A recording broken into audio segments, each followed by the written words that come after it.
Now, sit back, relax, and enjoy living with the land.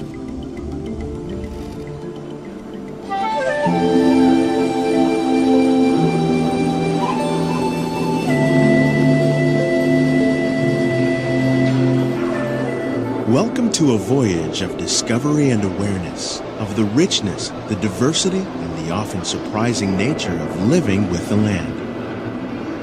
Our journey begins as dramatic and sudden changes are sweeping over the land. The approaching storm may seem violent and destructive to us, but to nature, it's a new beginning in the cycle of life.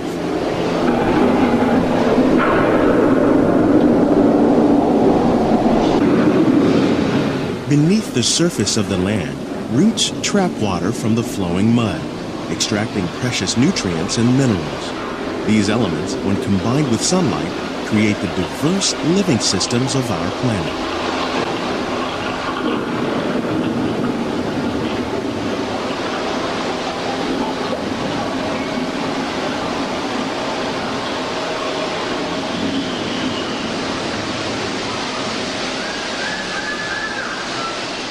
One of those living systems is the rainforest, home to the most amazing concentration of life on our planet. These dense and beautiful forests cover only a tiny portion of the Earth's surface, but they contain more than half of its plant and animal species. Rainforests are also extremely rich and productive living systems, providing us with oxygen, food, medicines, and other elements essential to our lives.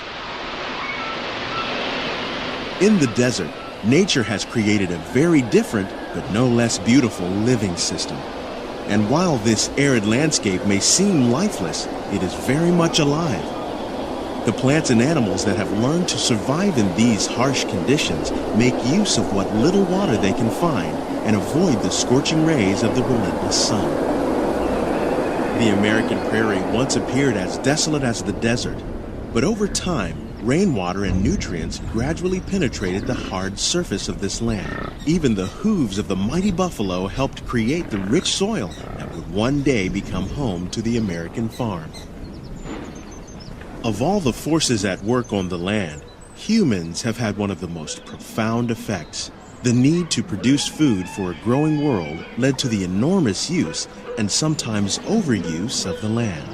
In our search for more efficient ways to grow food, we often fail to realize the impact of our methods.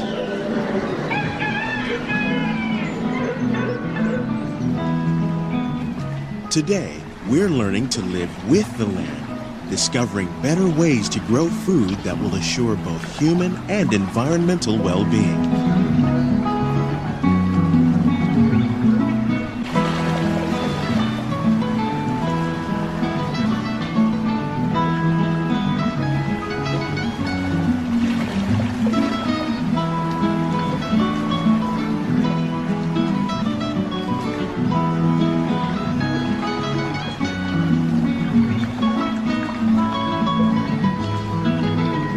Here at Epcot, we're learning to reduce the need for pesticides by using natural predators like ladybugs and wasps to control pests. In Japan, we're learning that by adding composted leaves and other plant material to our soil, we can reduce the need for fertilizers. In farmlands across America, we're learning that by plowing under vegetation containing natural fertilizers, we can enrich the soil without the use of chemicals. In Saudi Arabia and Mexico, we're learning to produce food on desert seacoasts by developing and planting crops that thrive on salt water. Here at Epcot, we're learning to reduce the need for pesticides by using natural predators like ladybugs and wasps to control pests.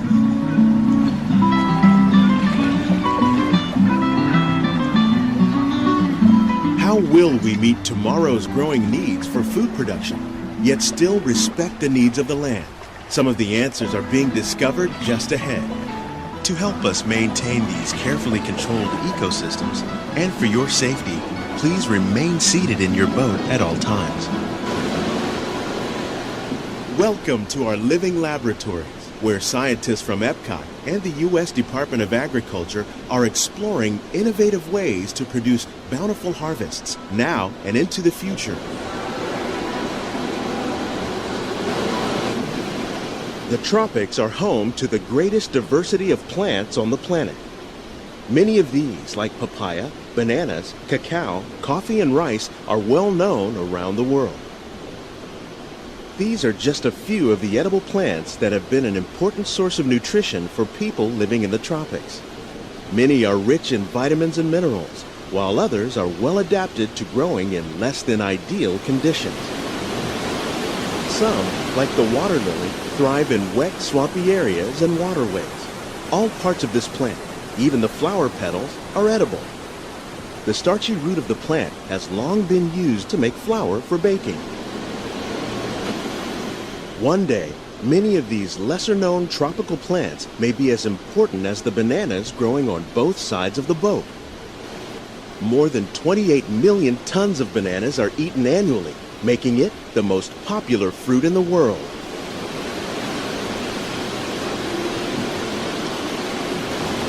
When we mention farming, you probably don't think of fish.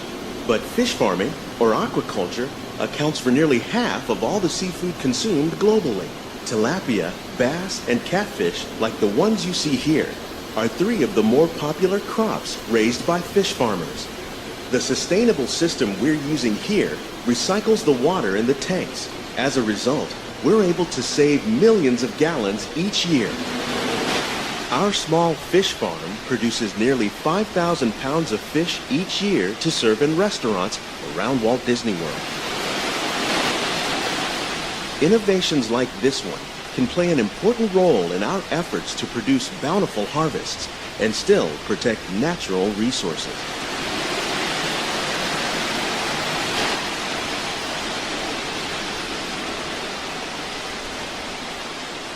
While there are more than 50,000 edible plant species in the world, most of us are only familiar with the handful that make up our everyday diet.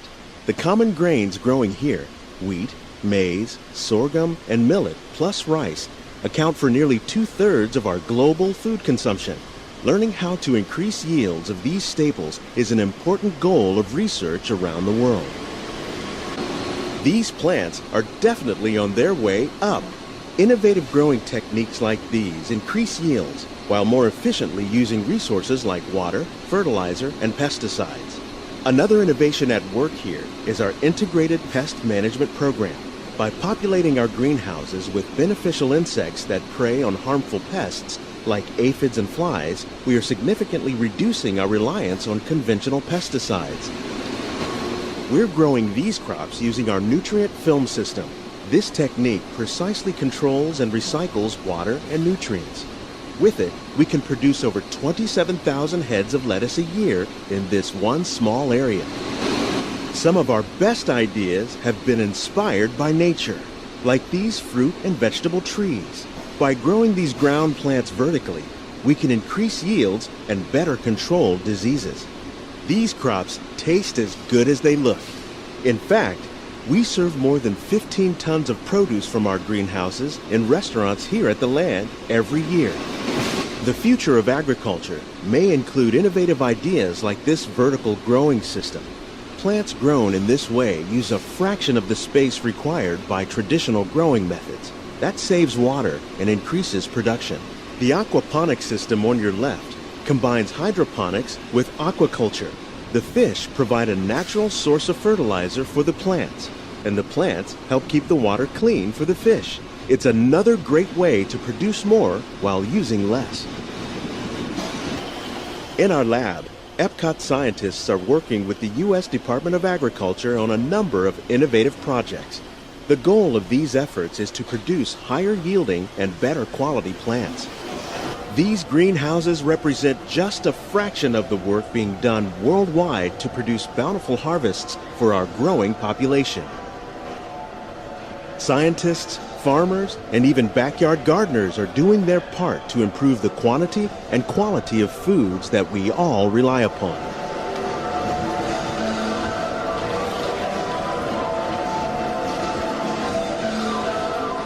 Together, we can continue to find more ways to increase food production and protect our precious natural environment.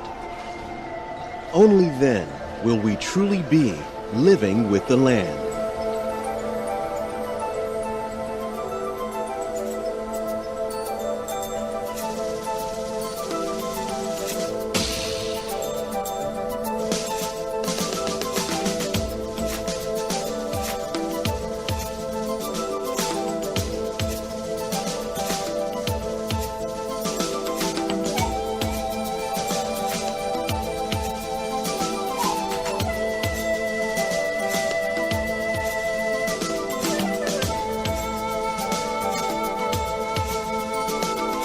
On behalf of Walt Disney World, we hope you've enjoyed this unique journey through our living laboratories. If you'd like a closer look, then check out the Behind the Seeds walking tour. It's a chance for the whole family to get up close and personal with the plants and growing techniques in our laboratories.